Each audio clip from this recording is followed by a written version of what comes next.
Welcome back to opinionsarethree.com, and it's a site where you can leave your opinion on various topics that we have posted there. Now, when you do leave your opinion, keep in mind I want to hear your opinion. I don't necessarily want to see you posting someone else's link. I'm not interested in that. I want to know what your opinion is. And please, your opinion doesn't mean that you insult people who disagree with you. It simply means that you put your opinion down. So I'm not trying to censor you. It's just that I don't want to get into this, one of these pointless arguments that seems to fulfill our social media sites these days. You have an opinion on a topic, please leave that opinion.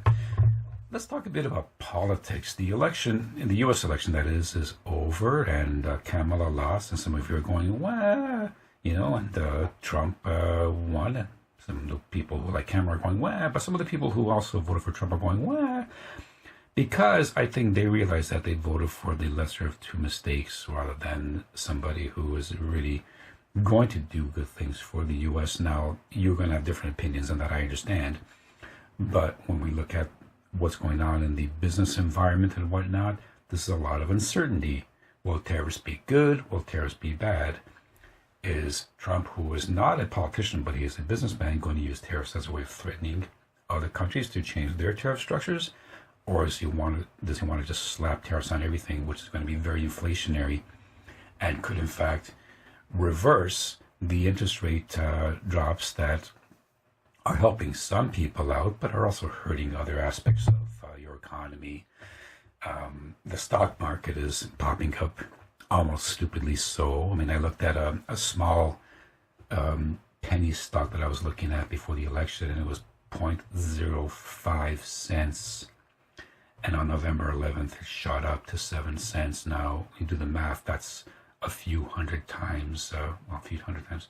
It's a lot of percentage, a big percentage. And that's the kind of stuff that can just transform your life. You put in $10,000 and you get back, whatever, $140,000, whatever the math turns out to be.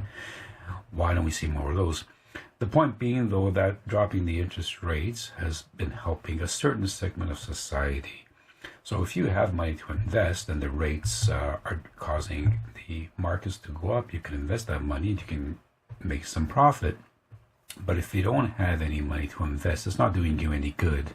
If you don't have two nickels to rub together, a rising stock market is not going to do you any good unless you have more nickels. And if you're trying to use one for rent and one for food and then you've got nothing left, you're not going to be investing in the market, are you? So what do you care? And I want to basically go back for a second to our topic is, why don't politicians actually explain their policies during the election debates instead of just rambling off stupidly about nothing, about who's got more of an attitude or less of an attitude, or which party did this 5 years ago, 4 years ago, 20 years ago? None of that matters. What are you going to do for the people when you get in, and how are you going to do it? Now, it could be that one politician doesn't want to give any answers to the other politician, because if you go back to some of the debates, I mean, Trump reversed his position on Bitcoin and said he was very positive for it, and then Kamala adopted that and said, well, okay, I like Bitcoin too. Fine, I understand that. So perhaps that lack of communication or the lack of disclosure is tactical. But you as the voter need to know what you're voting about. Otherwise, you're voting on hope. And then when the person gets in and doesn't do what you hope they would do, you ask yourself whether or not you vote for the wrong person, or whether or not they're just liars, like all politicians seem to be liars, or whether they just had to change their direction of travel because, of course, there were certain conditions and expectations that couldn't be met because there were external forces that have now come and said, no, you can't do this, or you can't do that, whether it's legal or whether it's economic, or it's because of international pressures, I don't know. So again, going back to the basic question, why don't politicians disclose their policies during the campaign period? Should they? And if you can go back and change your mind about this election, would you?